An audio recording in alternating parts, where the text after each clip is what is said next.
My name is Rachel Schloss, and I am a taxidermist.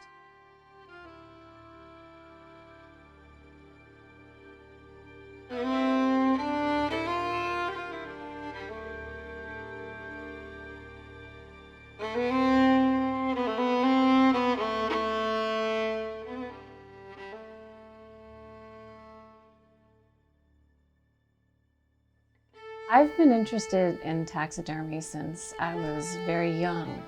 And at that time, I remember just paying a penny and coming into the museum after a day of school, meandering the halls and just being absolutely amazed by all the dioramas and the animals. It was just a place to dream. And I fell in love with the craft then, for sure.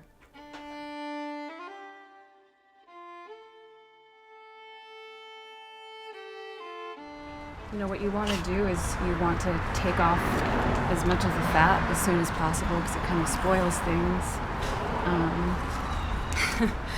And we remove the front legs, the back strap, and then you're kind of thinning out pieces of meat as you go. There's a couple of passes, right? You take the meat off and then you kind of thin out the fat, and then you just gotta keep packaging things. Yeah. In a way that preserves things and Right. keeps for the season.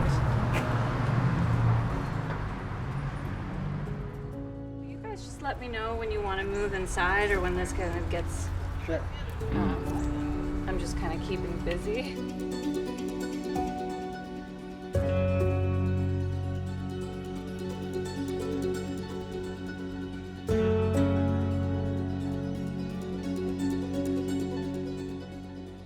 One of my favorite aspects of taxidermy is the amount that the craft requires you to problem solve. Things go wrong, tails break off, paws are frosted. You know, you kind of have to figure out solutions pretty quickly. I like that it's dynamic, that it's not a static field, that I'm always learning and being challenged in that way.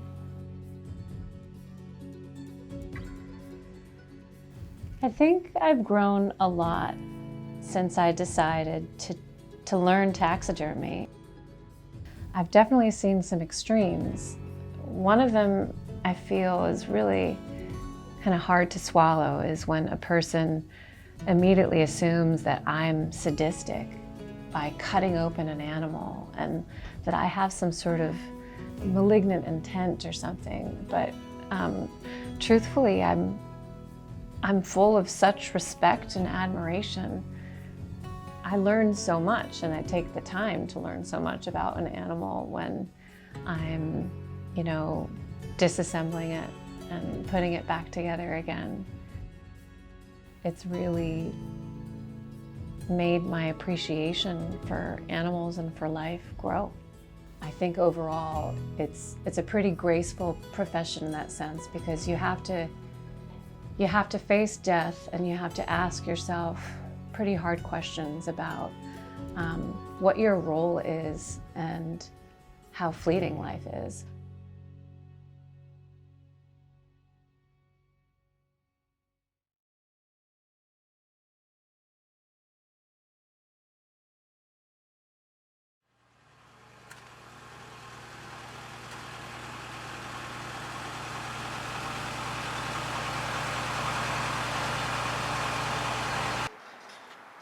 Oh, you went over there right now? Yeah. He lives like 5 minutes in here. Oh, cool. He built a sweet little training house.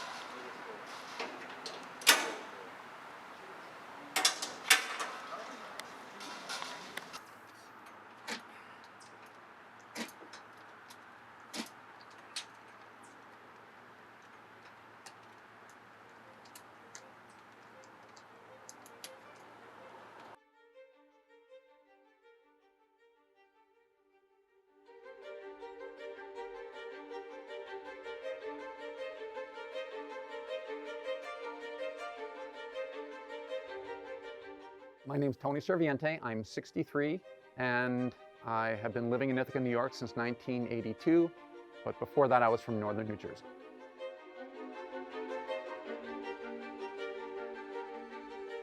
There was a store that was selling stained glass supplies, and I would go in as a hobbyist and buy my glass and buy my other sundries, and the gentleman announced he was going out of business. My first thought was, I have a good paying job with benefits, I have 2 young kids, I should quit my job and fill the void that he is going to leave.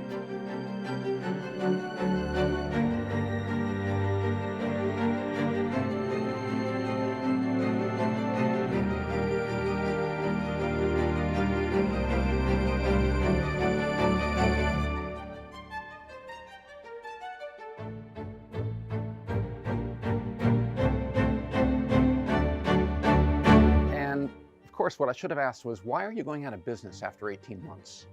But business wasn't my strong suit. And besides, I really wanted to do it.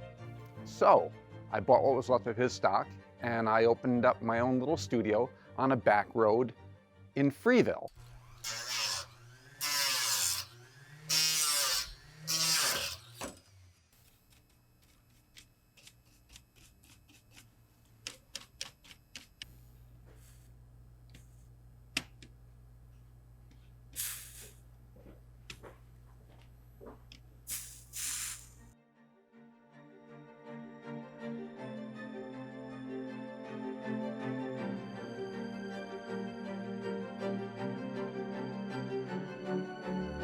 So I do locally stained glass commissions, I do restorations for churches, I teach, as I mentioned, but I also try to be a student as much as I can.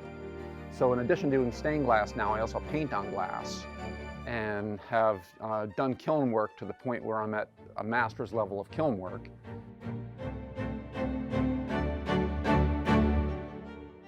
You know, I offer apprenticeships, and I have apprentices that have been teenagers, and I have apprentices that have been as old as me. It spans the range. And most of those are looking for some connection to working with their hands.